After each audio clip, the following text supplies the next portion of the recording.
Hello everyone and welcome back to 5 paisa. इस video में हम बात करने वाले हैं प्रोटियन ई गवर्नमेंट टेक्नोलॉजीज की। इस वीडियो में हम आईपीओ की सारी डिटेल्स, कंपनी एंड इंडस्ट्री के ओवरव्यू, कंपनी के फाइनेंशियल्स को डिस्कस करेंगे और लास्ट में स्ट्रेंथ्स एंड रिस्क पर भी फोकस करेंगे। ये कंपनी गवर्नमेंट के लिए डिजिटल इंफ्रास्ट्रक्चर बनाती है और कंपनी ने कई इंपॉर्टेंट डिजिटल प्रोजेक्ट्स जैसे Aadhaar registration, PAN processing and tax system को मॉडर्नाइज करने का काम किया है।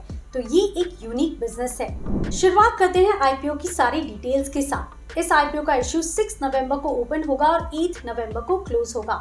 इसका प्राइस बैंड 752 टू 792 रुपीस पर शेयर का है और लॉट साइज 18 शेयर्स का है। आईपीओ की टोटल साइज 490.33 करोड़ है। ये एक प्योर ओएफएस यानी ऑफर फॉर सेल है। 13 नवंबर को शेयर्स का अलॉटमेंट होगा और 17 नवंबर को शेयर्स एक्सचेंज पर लिस्ट होंगे।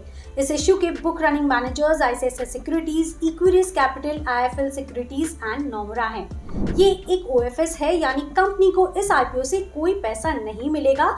जो शेयर होल्डर्स अपना स्टेक बेच रहे हैं उन्हें पैसा मिलेगा। अब बिजनेस को समझते हैं। ये कंपनी 1995 में एस्टैब्लिश हुई थी और कंपनी पहले एनएसडीएल ई गवर्नेंस इंफ्रास्ट्रक्चर से जानी जाती थी। ये prominent IT enabled solution companies में से एक है। कंपनी गवर्नमेंट के साथ मिलकर डिजिटल पब्लिक इंफ्रास्ट्रक्चर बनाती है यानी citizen friendly e governance solution बनाती है। कंपनी नेशनली सिग्निफिकेंट और large scale greenfield technology solutions के कंसेप्चुअलाइजेशन, डेवलपमेंट और इम्प्लीमेंटेशन में इन्वॉल्व है। As of June 2023, कंपनी ने 7 गवर्नमेंट मिनिस्ट्रीज के लिए कुल 19 बड़े प्रोजेक्ट्स कंप्लीट किए हैं। कुछ की प्रोजेक्ट्स की बात करें तो PAN services, tax information network, national pension scheme, Aadhaar और ई-केवाईसी, जीएसटी, अटल पेंशन योजना और कई सारे ऐसे इंपॉर्टेंट प्रोजेक्ट्स इस कंपनी ने कंप्लीट किए हैं। इनफैक्ट ये एक की कंट्रीब्यूटर भी रही थी in making of ONDC. Unique thing is कि इस कंपनी का कोई लिस्टेड पेयर नहीं है। अब इंडस्ट्री की बात करें तो 2015 में भारत सरकार ने डिजिटल इंडिया को लॉन्च किया था, जिसका एम नॉलेज बेस्ड इकोनॉमी बनाना और सिटीजन्स को एम्पावर करने का था। इस इनिशिएटिव में रूरल एरियाज में बेहतर डिजिटल इंफ्रा डेवलप करना और एग्जिस्टिंग डिजिटल इकोनॉमी को बढ़ाने पर फोकस है। FY24 के लिए सरकार ने डिजिटल इंडिया के लिए 115 बिलियन रुपीस का बजट एलोकेट किया है। तो ये ऐसी आईटी कंपनीज के लिए काफी अच्छी अपॉर्चुनिटी है to scale up. Growth wise FY27 तक ओवरऑल आईटी सर्विसेज के रेवेन्यूज में 79% का CAGR ग्रोथ और FY26 तक डोमेस्टिक आईटी अनेबल्ड सर्विसेज में 6 to 8% का CAGR ग्रोथ एक्सपेक्टेड है due to digitalisation in sectors like BFSI, telecom and government services. तो गवर्नमेंट एजेंसी से काफी ऑर्डर्स मिलने की उम्मीद है।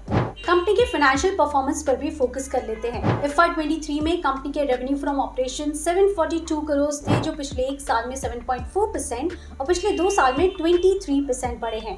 FY23 में कंपनी का एबिटा 118 करोड़ था, जो पिछले साल से 4.7% डिक्लाइन हुआ है, लेकिन पिछले 2 साल में 39% बढ़ा है।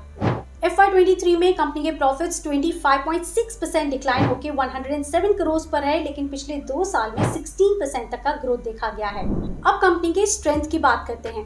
Company citizen centric e governance solution बनाने में मार्केट लीडर है। कंपनी के पास सिक्योर और स्केलेबल टेक इंफ्रास्ट्रक्चर है, नेशन वाइड फिजिकल प्रेजेंस है which is positive and strong financial track record है। इसी के साथ कंपनी के पास एक्सपीरियंस सीनियर मैनेजमेंट है टू रन द कंपनी और ये कंपनी बैक्ड है bye market investors which again is positive. Risk क्या है? पहला सबसे बड़ा रिस्क है heavy dependence on government projects. ये कम होने से फाइनेंशियल्स पर काफी इम्पैक्ट पॉसिबल है। सेकेंड रिस्क इज कंपनी के जो क्लाइंट्स हैं वो कभी भी कॉन्ट्रैक्ट को टर्मिनेट कर सकते हैं without any cost which again can impact their profitability. Third, इसकी सेल्स साइकिल काफी लेंदी है with external dependencies. Fourth, company कई इंडियन और ग्लोबल फर्म्स के साथ compete करती है, तो कॉम्पिटिटिव इंडस्ट्री जरूर है। कंपनी के 179 करोड़ के पेंडिंग लिटिगेशंस हैं और कंपनी ने पास में नेगेटिव कैश फ्लोज भी रिपोर्ट किए हैं which can be slightly negative. तो ये थी प्रोटियन टेक्नोलॉजीज की सारी information. Tell us in the comment section below कि आपका क्या रीजन है to apply for this IPO और to not apply for this IPO. और ये वीडियो अच्छी लगी हो तो please don't forget to like, share and subscribe to our 5 पैसाज YouTube channel. C you in our next video.